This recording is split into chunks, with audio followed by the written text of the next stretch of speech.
Hello, everyone, and welcome back to Sun Moon Audiobook, the channel where we share wisdom and inspiring book journeys to help you grow and develop your best self, inside and out. The clock does not tick in hours and minutes. It ticks in heartbeats. Imagine sand slipping through an hourglass, fine grains, delicate, each one representing a moment you'll never hold again. This is life's quiet current, carrying us forward whether we swim or drift. Most days, we barely notice the pull. Our eyes fixed on screens, our thoughts scattered in 1,000 directions. But deep down, there's a hunger, a yearning to reclaim time, to feel alive in the hours that pass. And that is where this journey begins. Knapp and Zeratsky are not philosophers hidden away in solitude. They are designers, men who once shaped the very tools that consume our attention, from Gmail to YouTube. They know how technology seduces us, how endless feeds pull us in, how distraction becomes default. But they also know something else, that design can be reclaimed, that habits can be redesigned just as thoughtfully as any app. And together, they created a framework not for squeezing productivity into every second, but for making space, for creating time you actually feel.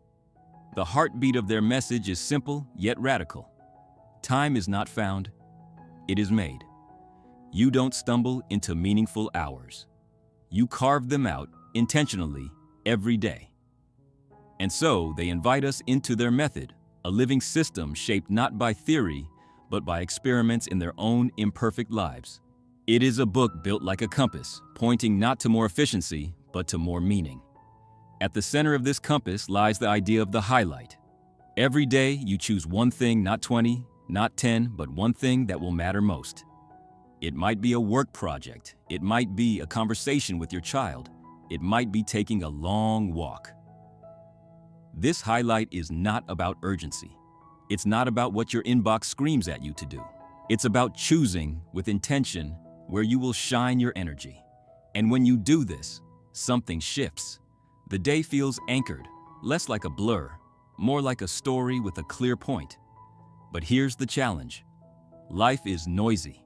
It pulls you in 1,000 directions. Emails pile up, apps buzz, tasks multiply like weeds. So Knapp and Zeratsky proposed the first of their great tools, the art of laser focus. Imagine a beam of light cutting through the fog. Laser is about defending your attention, building barriers against the pull of distraction. This is not about willpower alone. It is about redesigning your environment so that focus becomes easier than distraction. Just as an architect shapes a room to invite rest, you can shape your surroundings to invite deep work, deep presence. The authors speak with vulnerability here, confessing how many times they too fell into the trap of constant checking, of working all day and realizing they accomplished nothing meaningful. They describe the addictive loops of smartphones, the infinite scrolls engineered to keep us hooked.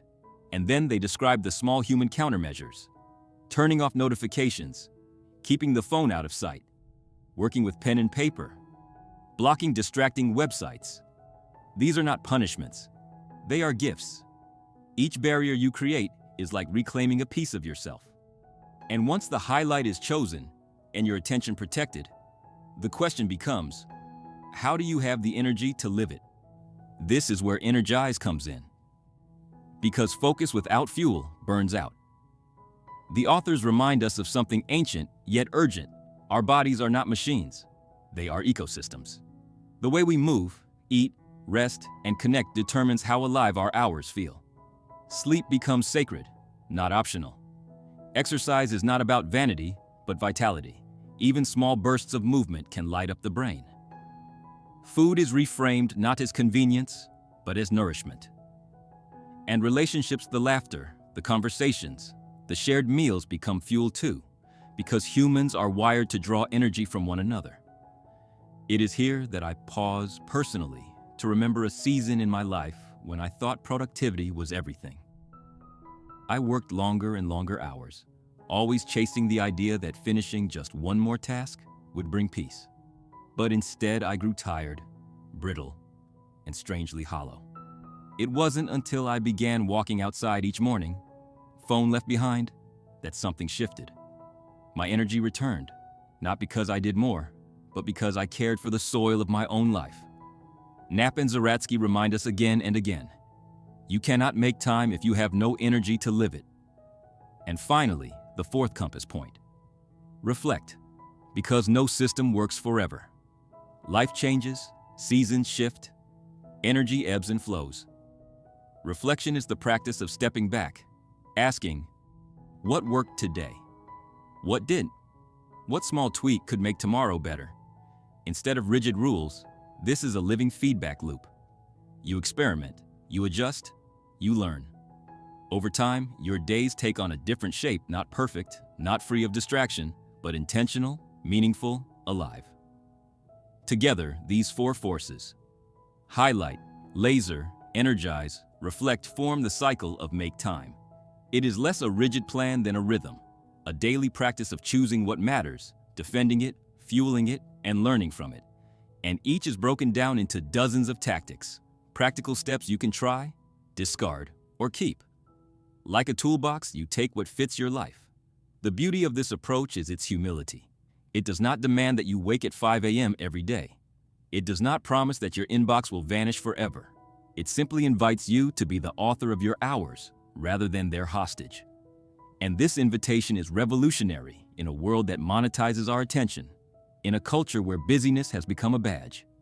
You may feel the weight of too many unfinished tasks, too many hours lost to scrolling, too many evenings where exhaustion stole your joy. And here is the mantra worth repeating. Time is not found, it is made. Each day, you have the power to choose your highlight. Each day, you can protect your attention. Each day, you can fuel your body and soul. And each day, you can reflect, adjust, and try again. This is not perfection, it is practice. It is the daily art of making time for what matters most. There's a quiet relief in realizing that you don't have to do everything. You don't have to clear your entire to-do list. You don't have to conquer the chaos of your inbox. You don't have to catch up to the speed of the world. Instead, you only need to create space for one thing each day that truly matters. This is the heartbeat of the highlight. The highlight is not another productivity hack. It is an anchor. It says, today, amidst everything, I will make room for this. The beauty is that the highlight is flexible. Sometimes it will be about achievement, finishing a presentation, writing an article, making progress on a project that matters. Other times, it will be about joy, spending an afternoon with a friend, going to a concert, savoring a book. And often, it will be about meaning, showing up for your child, having that long overdue conversation, volunteering your time. The authors share that when you choose your highlight, you give yourself permission to focus, to let other things slip into the background. Instead of feeling like you failed because you didn't do it all, you feel fulfilled because you did what mattered most. It reframes the day from a blur of obligations into a story with a purpose. But how do you choose your highlight? Knapp and Zeratsky offer 3 guiding lenses. First, there's urgency. What's pressing? What has a deadline? What must be done soon? Second, there's satisfaction. What will give you the most joy, the deepest sense of accomplishment if you do it today? And third, there's importance. What connects to your larger goals, your deeper values, the person you're becoming? These 3 lenses don't always align, and that's okay. Some days, urgency wins. Some days, satisfaction wins. And on the best days, you find a highlight that checks all 3 boxes. The crucial part is that you choose, because without choosing, life will choose for you. Your inbox will dictate, your calendar will command, your notifications will pull. But the highlight is your act of reclaiming agency. It's saying, I will live this day on purpose. Imagine the difference between drifting and steering. Without a highlight, you drift into whatever demands attention first: a meeting, an email, a text, a headline. With a highlight, you steer. Even if the waters are rough, you have direction. Once the highlight is chosen, the next question is, how do you protect it? Because the world is noisy. Attention is fragile, and this is where the second great pillar of Make Time takes center stage: laser. Laser focus is not about sheer discipline or superhuman willpower. It's about shaping the conditions so that focus is natural. The authors point out something striking. Distraction is not your fault. It is designed. Your apps, your feeds, your devices, they are engineered to pull you in, to keep you scrolling, to capture your gaze again and again. This is why sheer willpower feels like swimming upstream. The current is strong, relentless. But here's the empowering truth. You can redesign your environment. You can shift the current. Small, practical choices create conditions for focus. For example, turning off non-essential notifications, removing the infinite scroll apps from your home screen, even leaving your phone in another room when you need to dive into work or into presence. Knapp and Zeratsky describe tactics like the distraction-free phone, stripping your phone of time-sucking apps, leaving only the essentials, or the paper list, using pen and paper for tasks instead of digital lists that live just one tap away from distraction. They talk about the power of single tasking, literally doing one thing at a time, finishing it, then moving to the next. In a culture that glorifies multitasking, this feels radical, but it is deeply human. Laser focus also extends to your tools. Closing unnecessary tabs, working offline, using timers to create bursts of undistracted energy. Even small rituals, like wearing headphones to signal I'm in focus mode, or setting a daily highlight session on your calendar, become shields against distraction. There's a mantra the authors weave in again and again. Attention is your most valuable currency. Where it goes, your life follows. To guard it is to guard your very being. And yet, even with a highlight chosen and laser protecting your focus, life asks something else of you: energy. Because what use is focus if you're too drained to sustain it? This is where the third compass point, Energize, becomes essential. The authors remind us that energy is not about sheer motivation. It's not about whipping yourself into action. Energy is biological, physical, emotional. It comes from how you treat your body and spirit. And in a culture that celebrates busyness, it's easy to ignore these roots, to trade sleep for more work, to fuel with caffeine and sugar instead of nourishment, to sacrifice movement for convenience. But Make Time reframes energy as the foundation of everything else. Sleep is no longer negotiable. It is the most powerful performance enhancer you will ever have. Movement is not about gym routines or chasing aesthetics. It is about oxygen, blood flow, clarity of mind. Food is not fuel alone. It is either medicine or poison for your attention. And connection time with family, friends, laughter, touch. These are not luxuries. They are primal sources of energy. Imagine a triangle: sleep, movement, connection. Strengthen these, and energy flows naturally. Ignore them, and no productivity system can save you. This is where their advice becomes refreshingly grounded. Instead of demanding extreme discipline, they suggest small, doable experiments. Go for a walk after lunch. Keep your phone out of the bedroom to protect sleep. Swap an afternoon soda for water. Spend 10 minutes talking, face-to-face, with someone you love. Tiny shifts that ripple into big results. And finally, after highlight, laser, and energize, comes the fourth compass point: reflect. This is the pause, the looking back, the asking of gentle questions. Did my highlight feel fulfilling today? Did my laser tactics work, or did distraction creep in? Did I feel energized or drained? Reflection is not judgment, it's curiosity. It's noticing patterns, experimenting, adjusting. Knapp and Zeratsky keep journals of these reflections, noting what worked and what didn't. Over time, these small reflections build wisdom. Instead of rigid systems, you create a living feedback loop. And in this way, Make Time becomes less of a plan and more of a rhythm. Highlight, laser, energize, reflect, again and again, each day a chance to practice. At this point, the book begins to open its treasure chest of tactics. Dozens of practical, sometimes quirky, often surprisingly simple ways to reclaim your time and attention. From saying no to low-value meetings, to structuring your calendar differently, to even using distraction against itself. But before diving deeper into those, let us pause. Because the midpoint of this journey is not about more tactics. It's about acknowledging something tender, the conflict we all feel inside. You may be listening now and thinking, I've tried before. I've set goals. I've made plans. I've promised myself things would change. And yet, I fall back into old patterns. The pull of distraction feels too strong. The demands of life too relentless. This is the moment the authors pause too, with compassion. They remind us, you don't need perfection.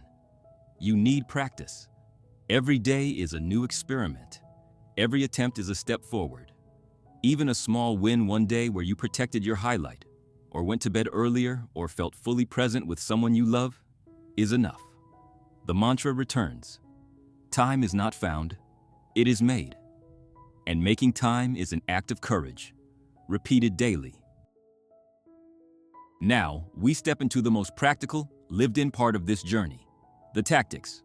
Knapp and Zeratsky don't give us a rigid program where failure feels inevitable. Instead, they hand us a toolbox, dozens of small, human-sized ideas. Each one is an experiment. Some will fit, some won't. But together they create a playground where you learn how to bend time back in your favor. Let's return first to the highlight. Choosing a daily highlight may sound simple, but life rarely cooperates. The to-do list is long, the calendar full. So how do you make sure the highlight actually happens? One of their favorite tactics is to schedule it like a meeting. Treat it with the same respect you would a call with your boss or an appointment with the doctor. Put it in your calendar, set a time, protect it. When your highlight is scheduled, it stops being a wish and becomes a commitment. Another tactic. Write it down every morning. The act of writing forces clarity. It's easy to say, "I'll do something important today," but when you take pen to paper and name it, finish the draft, take your child to the park, cook a meal with care, you've declared your intention. It becomes real. There's also the tactic of the mighty mornings. For many people, the first few hours after waking are the most precious. The day has yet been hijacked by emails, messages, and demands. Protecting this time for your highlight creates a sense of momentum. Even if the rest of the day dissolves into chaos, you've already lived the part that mattered most. But of course, life isn't always predictable. That's why the authors also recommend batching the small stuff. Instead of scattering little chores and errands throughout the day, which fragments your focus, you cluster them into one block. This frees up larger chunks of time where your highlight can breathe. Protecting the highlight is never just about calendars. It's about defending your attention, which brings us deeper into laser. Here, the tactics become both playful and profound. One of the most powerful is the idea of the distraction-free phone. Imagine a phone without social media apps, without the endless cycle of breaking news, without the glowing red badges demanding clicks. A phone reduced to essentials, messages, maps, camera, maybe music. Suddenly, the constant pull weakens.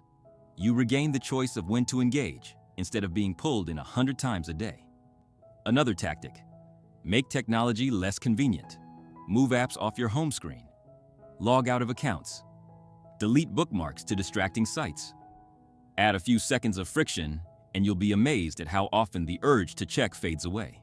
Then there's the practice of working offline. In an era where the internet feels like oxygen, choosing to disconnect while you focus can feel radical. But it's like stepping into a quiet forest, no pings, no tabs, no invisible tug of war for your attention. Just you and your work. The authors also lean into something simple yet profound. Noticing your energy peaks. Some people focus best in the morning, others late at night. Instead of fighting your natural rhythms, design your highlight around them.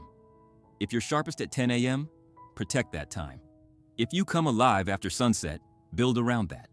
Laser isn't about rigid rules, it's about aligning with your own rhythms. Perhaps the most underrated tactic, say no, gracefully but firmly.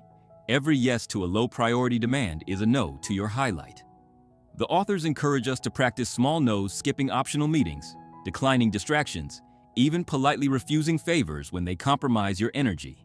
Saying no is not selfish. It is an act of preservation. It is how you create room for what matters most.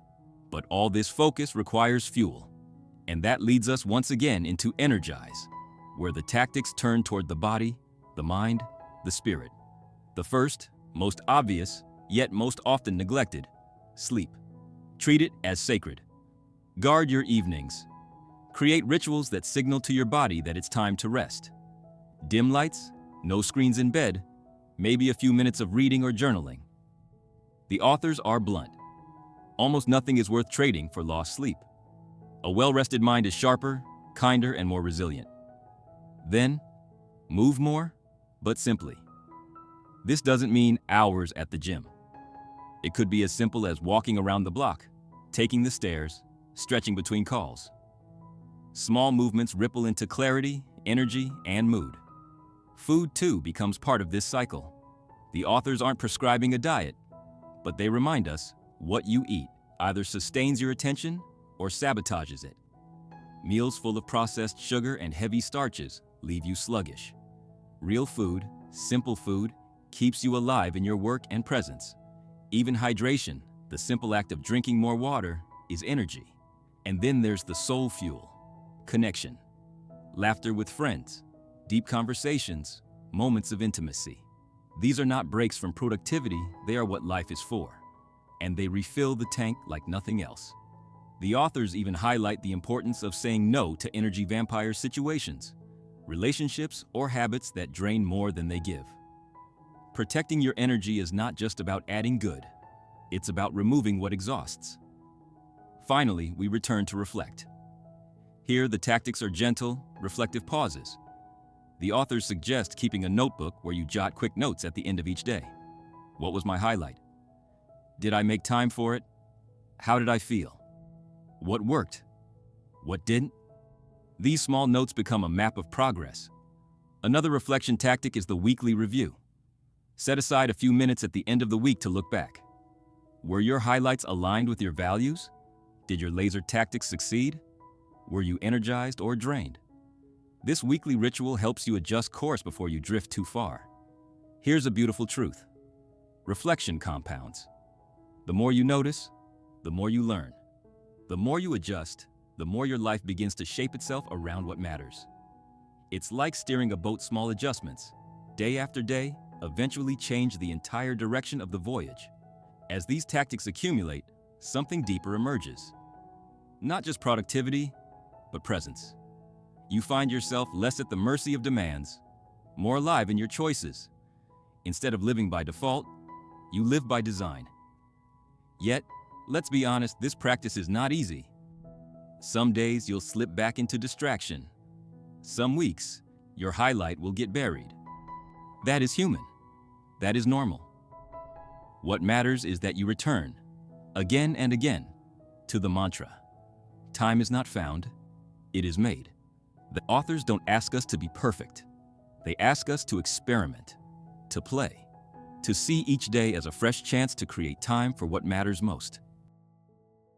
There's a point, as we continue walking through this journey, where the strategies and tactics begin to form a deeper picture, not just about managing time, but about reclaiming your life from default settings. Knapp and Zeratsky use a striking metaphor for this: the busy bandwagon and the infinity pools. The busy bandwagon is the cultural default. It's the constant churn of meetings, emails, pings, obligations. It's the calendar that overflows, the to-do list that regenerates overnight. On the bandwagon, busyness becomes a badge of honor, a signal of worth. You feel guilty if you're not doing enough, guilty if you stop. But here's the secret: the bandwagon doesn't take you anywhere. It just spins faster and faster until you realize you've been moving but not arriving. And then, surrounding the bandwagon, are the infinity pools, the endless streams of content that never run dry. Social media, news feeds, YouTube, Netflix, email refreshes. Designed to never end, to always have one more scroll, one more episode, one more ping. Once you step into them, they pull you deeper, and before you know it, hours are gone. Together, the busy bandwagon and the infinity pools create a trap. Always busy, never satisfied, always consuming, never fulfilled. This is the default mode. This is the current the authors ask us to resist. The alternative? Choosing to step off. Designing your days differently. That's what the highlight, laser, energize, and reflect cycle makes possible. It is your way of reclaiming presence, moment by moment, choice by choice. Now, the tactics here become sharper, almost rebellious. Against the busy bandwagon, one of the most powerful actions is reclaiming your calendar. This means being ruthless with meetings, questioning whether they're truly necessary, declining or shortening them whenever possible. It means building blocks of time for your highlight and protecting them like sacred ground. It means saying no, not just once, but again and again, to keep your hours clear. Another countermeasure is redefining productivity. The bandwagon says productivity means doing more. Make Time says productivity means making room for what matters. It flips the definition on its head. Less is not laziness, less is clarity. Against the infinity pools, the tactics feel almost like detox. Delete addictive apps. Turn your smartphone into a tool, not a toy. Use physical books instead of endless feeds. Install website blockers that cut you off after a certain amount of time. Create friction so that distraction becomes less automatic. One of the simplest yet most profound tools is the idea of a distraction-free zone, a time and place where your devices are out of reach and you give yourself permission to simply be. Maybe it's dinner with family. Maybe it's a walk without your phone. Maybe it's an hour at the library with pen and notebook. In these zones, you rediscover what attention feels like when it isn't fragmented. And here's where the author's voice softens into compassion again. You don't have to do this perfectly. You don't have to quit all infinity pools forever. You don't have to leave the busy bandwagon entirely. The goal is not purity, it's presence, small shifts, small experiments, enough to reclaim more of your hours and your heart. The authors then guide us into practical stories of how people have applied these ideas, professionals carving out space for creative projects, parents choosing highlights that are about presence with their children, individuals redesigning their phones so they can read more, walk more, sleep more. Each story reminds us, this is not about theory. This is about daily choices that ripple into an entirely different kind of life. And as we hear these stories, a mantra emerges again. Attention is your life. Guard it well. The tactics then spiral into dozens of specific, almost playful suggestions.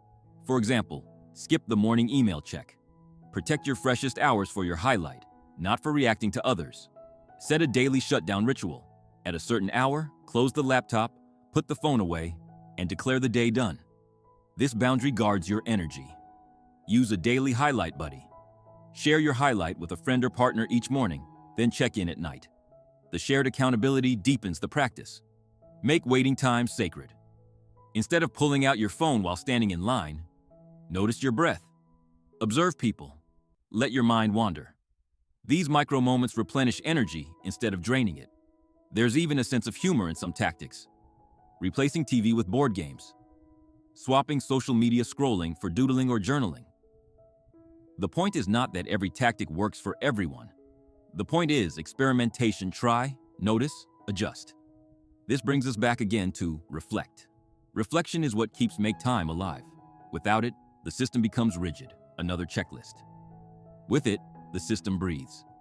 Every day becomes a chance to learn which highlight lifted you, which tactics protected you, what energized you, what drained you.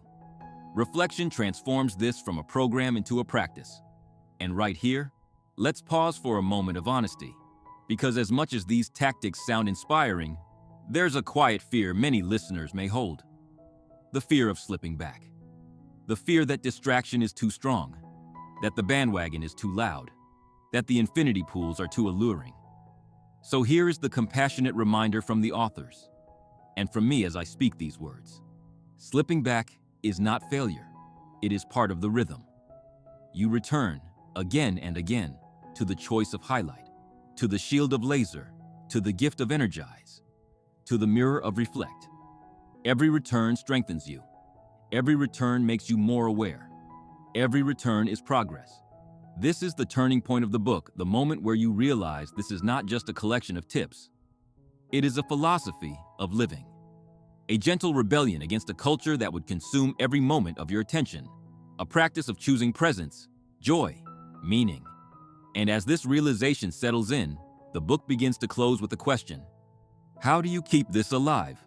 Not just for a week or a month, but for a lifetime. Keeping it alive, that's the real work, isn't it?